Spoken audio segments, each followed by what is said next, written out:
तेरे ही भरोसे पारसनाथ मैं नैया डाल दई, मैंने तेरे ही भरोसे पारसनाथ कमर में या डाल दई, मैंने ओ तेरे ही भरोसे पारसनाथ कमर में या डाल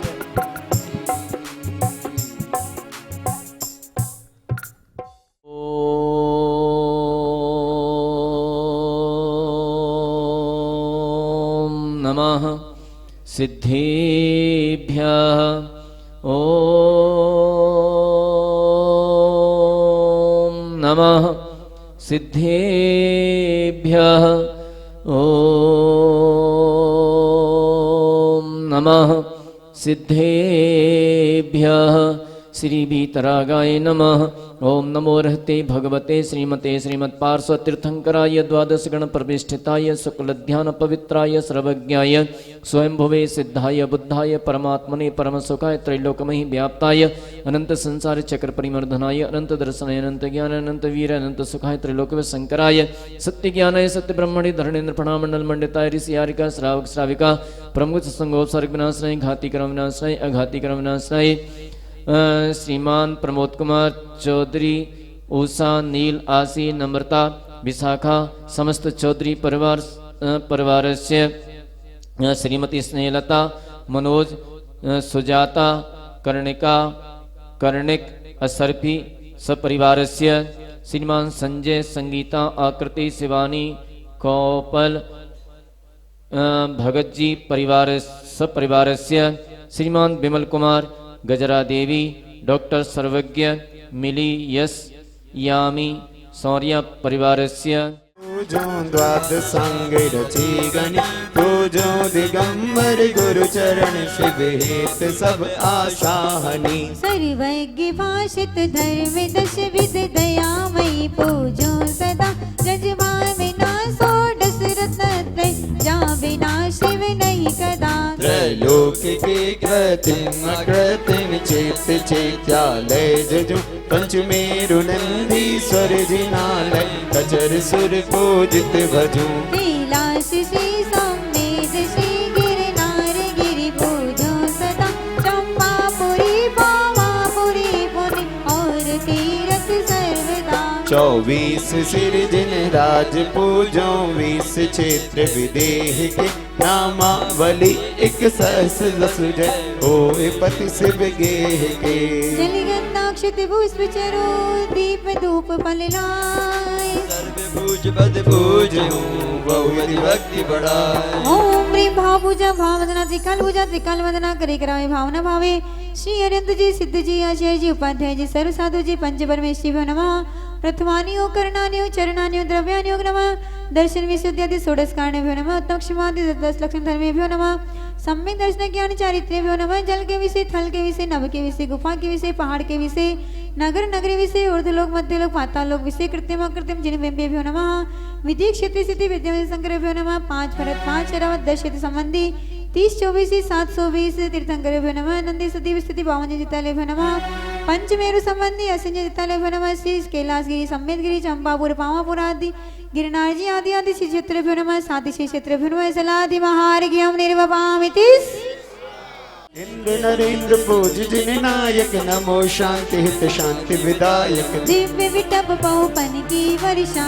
गंध व्यासन वाणी सरसा छत्र चमरवा मंडल वारी ये तो प्रातिहार मनहारी शांति जिनेश शांति सुखदाई जगत पूज्य पूजो सिरनाई परम शांति दीजे हम सबको पढ़े तिने पुनिचार संग को ने मुकुटिहारी किरीट लाके इंद्रादि देवर पूज्य पदाब्ज जाके सो शांतिनाथ वंश जगत प्रदीप मेरे लिए करे शांति सदा अनूप समूजिकों को प्रतिपालिकों को यतीनिकों को यतनायकों को राजा प्रजा राष्ट्र स्वदेश को ले कीजे सुखी है जिन शांति को दे होवे सारी प्रजा को सुख बलि तो धर्मधारी नरेशा होवे वर्षा समय पे तिल भर न रहे व्याधियों का अंदेशा होवे चोरी न जारी सुसमर्थ काल भारी सारे देश दाने वश को सदा सौख्यकारी शास्त्रों का हो पठन सुखदा लाभ सत्संगति का सद्वृत्तों का सुजस के दोष ढाकूं सभी का।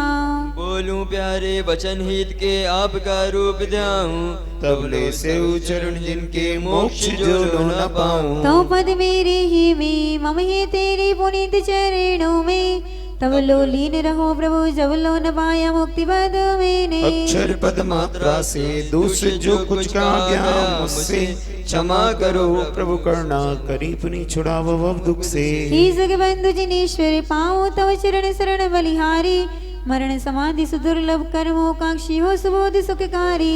इति शांति भक्ति समाधि भक्ति पठित्वा काय सर्गम करोमि हम। देव चरण की सेवा आए जो देवगण पूजे भक्ति प्रमाण, ते सब जावो कृपा कर अपने अपने नाम। ओम ह्राम ह्रीम रूम रोम रः अस्यावसा नमः। हरिहत्तादि परमेश्वरिना पूजा विधि विसर्जनम करोमि। अपराध क्षमापर्ण भवतु, अपराध क्षमापर्ण भवतु, अपराध क्षमापर्ण भवतु। यह भव भव के पातक कटे दुख दूर हो जा, भव भव के पातक कटे दुख दूर हो जा। चरणों की धूल हमें जब मिल जाए रे हो, गुरु चरणों की धूल हमें जब मिल जाए रे, उसकी दुनिया में हो, उसकी दुनिया में किस्मत खुल जाए रे। तप नहीं करो तपन होगी, तप नहीं करो तपन होगी, आँख तुम्हारी नम होगी। तप नहीं करो तपन होगी, आँख तुम्हारी नम होगी। तप नहीं करो तपन होगी, आँखें हरदम नम होगी। तप नहीं करो तपन होगी, आँखें हरदम नम होगी। धाक तुम्हारी कम होगी, शान तुम्हारी कम होगी। धाक तुम्हारी कम होगी, शान तुम्हारी कम होगी। तप तो एक साधना है, मन को यहाँ बांधना है। तप तो एक साधना है, मन को यहाँ बांधना है। तप से ही तृष्णा हो, तप से ही तृष्णा जड़ से मिट पाए रे। जीवन है पानी की बूंद कब मिट जाए रे। ओ जीवन है पानी की बूंद कब मिट जाए रे। होनी अनहोनी हो, होनी अनहोनी कब क्या घट जाए रे। जीवन है पानी की बूंद कब मिट जाए रे। ओ जीवन है पानी की बूंद कब मिट जाए रे। तप से स्वर्ण हुआ कुंदन, तप से स्वर्ण हुआ कुंदन, तप से स्वर्ण हुआ कुंदन, जीवन हो जाता चंदन। तप से स्वर्ण हुआ कुंदन, जीवन हो जाता चंदन। देव करे तप को वंदन, देव करे तप को वंदन। देव करे तप को वंदन, देव करे तप को वंदन। तप ही कर्म पकाता है, तप ही कर्म पकाता है, और जल्दी उन्हें गिराता है। तप ही कर्म पकाता है, जल्दी उन्हें गिराता है। तप के आते ही हो, तप के आते ही ये तन महकाए रे। जीवन है पानी की बूंद कब मिट जाए रे। ओ जीवन है पानी की बूंद कब मिट जाए रे। होनी अनहोनी हो, होनी अनहोनी कब क्या घट जाए रे।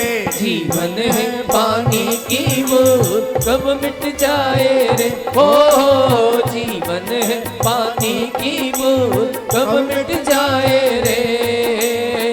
हमने बढ़िया बांध बना लिया, हमने बढ़िया तालाब में हीरे को देख लिया और हमने तैरना भी सीख लिया। ध्यान रहे, तैरने वाले डूबना नहीं जानते, तैरने वाले सिर्फ तैरना ही जानते हैं। और जो डूबना जानते हैं वे नीचे की वस्तु को निकालना भी जानते हैं। तैराक बुलाए जाते हैं, जब कोई डूब जाता है तैराक बुलाए जाते हैं। और ऐसे तैराक बुलाए जाते हैं जो 2-2 मिनट नीचे डूबे रहते हैं। ऐसे तैराक नहीं बुलाए जाते जो ऊपर ऊपर तैरते हैं।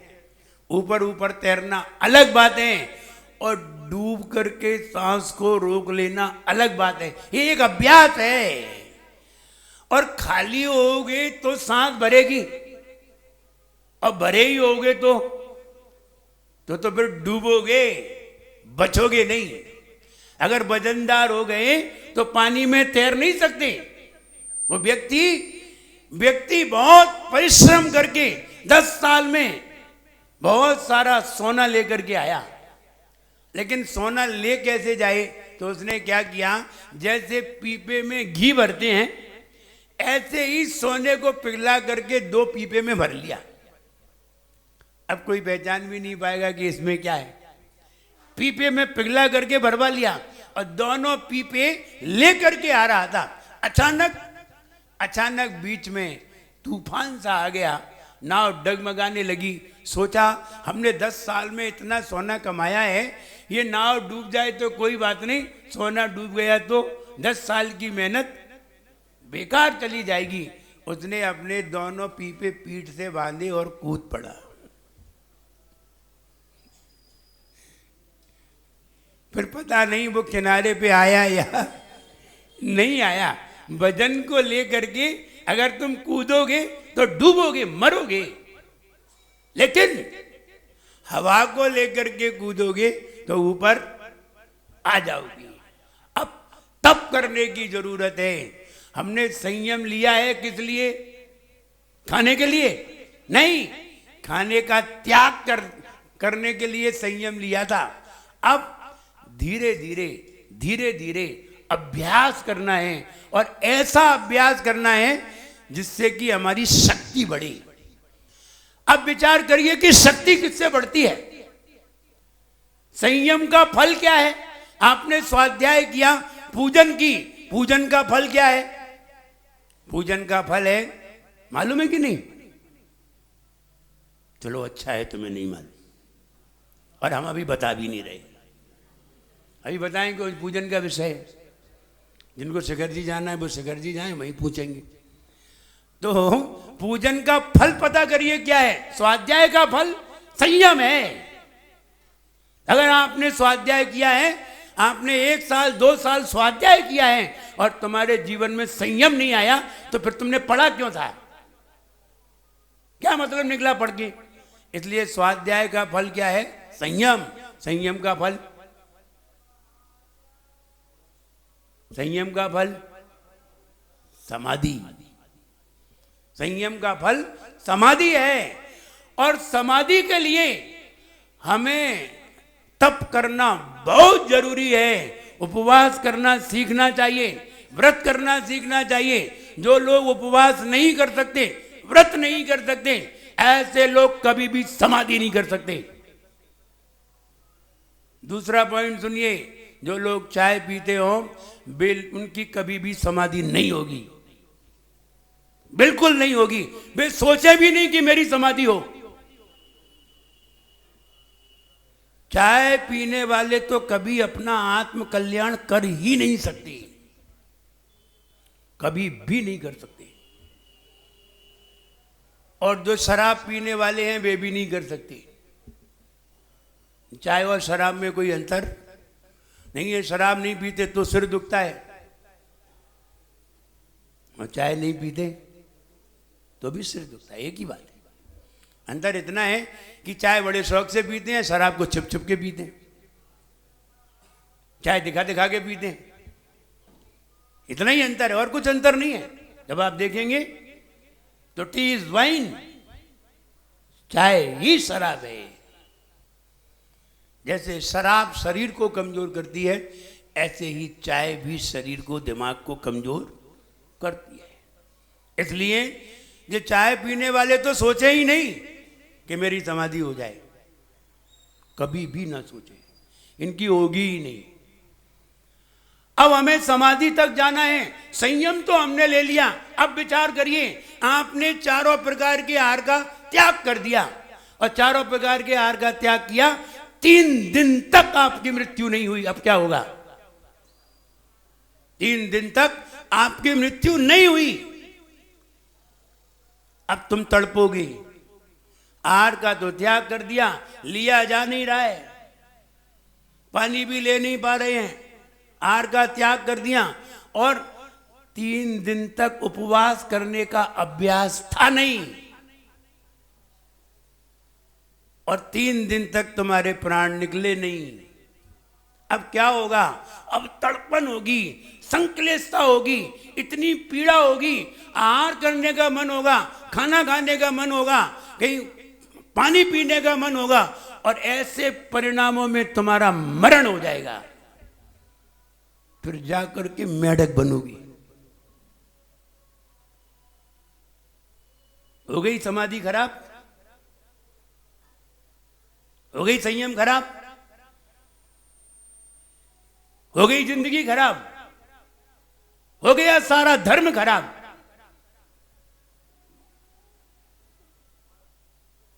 वो तपस्या करने बैठा, जब तक ये दीपक जलता रहेगा तब तक मैं सामायिक ही करता रहूंगा। उसने नियम ले लिया, ये दीपक जलेगा तब तक मैं सामायिक करता रहूंगा, रोज पूजन करता, स्वाध्याय करता, सब करता। हुआ ये, दीपक जैसे ही बुझने को होता, पत्नी आके घी भर देती।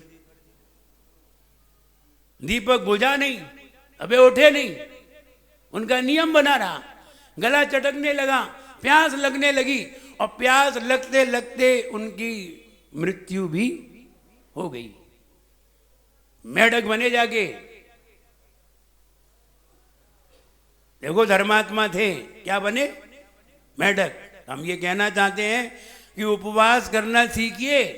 1 उपवास करिए, 2 उपवास करिए, 3 करिए, 5 करिए, जितने बने करिए, इससे तुम्हें आगे लाभ होगा। खाने से कुछ लाभ नहीं होना है, और भारी हो जाओगे। 2 मन की जगह 3 मन लकड़ी चाहिए, फिर खा के कोई लाभ नहीं है। और अगर तुमने 3-3, 5-5 उपवास कर लिए, और तुमने संलेखना ले ली और समाधि का भाव बनाया, जो लोग उपवास करते हैं उनके मन में समाधि के भी विचार आ जाते हैं, उनके मन में संयम के भी विचार आ जाते हैं। और जो खाते हैं ना दिन भर, इनके मन में एक दिन विचार नहीं आते कि हम संयम ले लें, एक भी दिन। और जिन्होंने ज्यादा खाया है, आज वे ही ज्यादा बीमार हैं। और खाओ भाई, कोटा तो तुम्हारा पूरा हो गया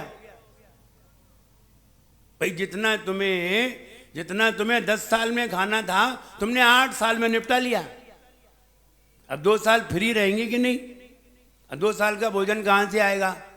फिर तुम डॉक्टर के पास जाओगे, डॉक्टर कहेगा 1 बार खाओ।